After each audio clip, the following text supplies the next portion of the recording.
السلام علیکم کتونکو څنګه حال دی خیر دی امید لرم په خیر خیریت سره وئ راځئ زه تاسو ته نن یو نوې طریقه ښیم چې 70 او هونډا موټرسایکل 15 دا به د بغیر یونټ نه او بغیر پرسکل نه څنګه سټارټوو د دې نه مخکې ما یو ویډیو کړی وه چې هغه د بغیر پرسکل نه سټارټولو او دا د بغیر پرسکل او بغیر یونټ نه موټرسایکل سټارټول دي نو راځئ زما سره ویډیو وګورئ چې څه جوړه او د داسې ویډیوګانو لپاره په کمنټ کې جواب ضرور راکړئ چې نورې ویډیوګانې لا هم داسې جوړې کړم دا بند کوه زه بغیر یونټ نه بغیر پارسل کویل نه اوس دا کویل ورته ولګوه چې سټارټ شي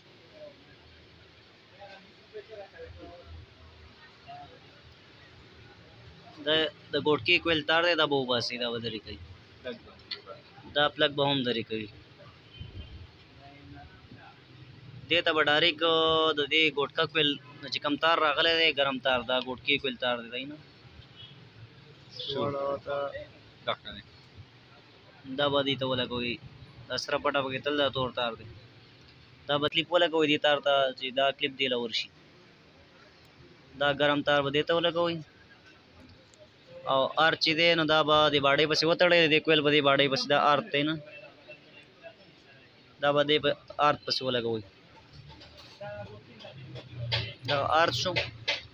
او دا سټارټینګ کویل ګوټکي کویل تار شو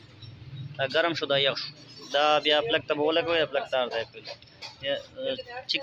دغه لاولې کرنټ چیک کا سټارټ پلګ کوپۍ دې درې کا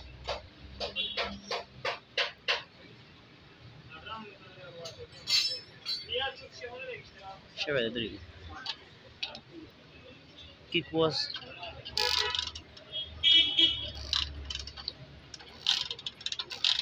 سپارکینګ کوي صحیح دی پلګ ته ونیسه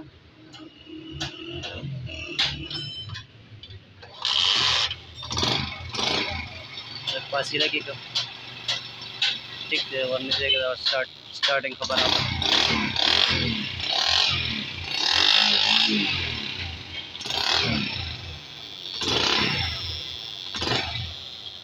دا د بغیر یونټ نه او بغیر پارسل کویل نه دا سټارټېږي خاص صرف یو تار دې ته لګي چې دا یو تار صرف ګرم دا ولګېد او یو آرت ولګېد بس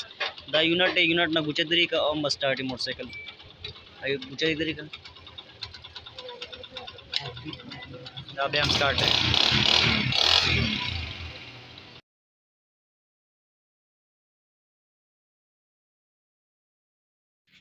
دا 125 دی دا د بغیر یونټ او بغیر پارسل کویل سټارټو اوس دې نه دا ګوچه درې که دا د اګنیشن کویل تار هم ترې درې شو ګوچه دې مکمل ووتله مکمل تارونه دې درې شو دا د کویل کړۍ ګوچه ده مکمل دې ته اوس موږ بل کویل لګوو په هغې باندې دا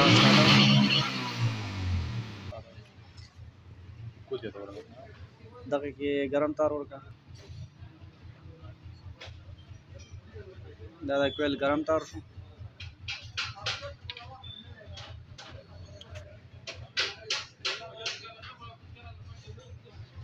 او دا چې د ارت شو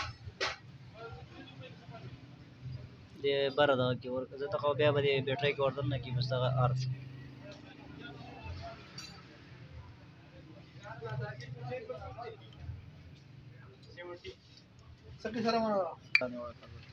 لاول لغو کا کرنٹ چیک کا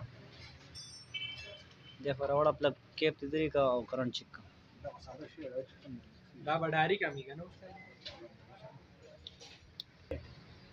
تا رشیدہ کی کو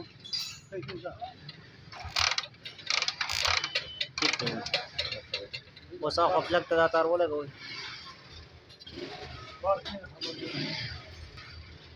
دا رشیدہ سے ته راغونډي سر ټول تک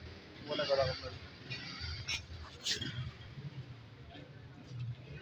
ګرم تار خپل دي سلیټر یک فاصله کې تارونه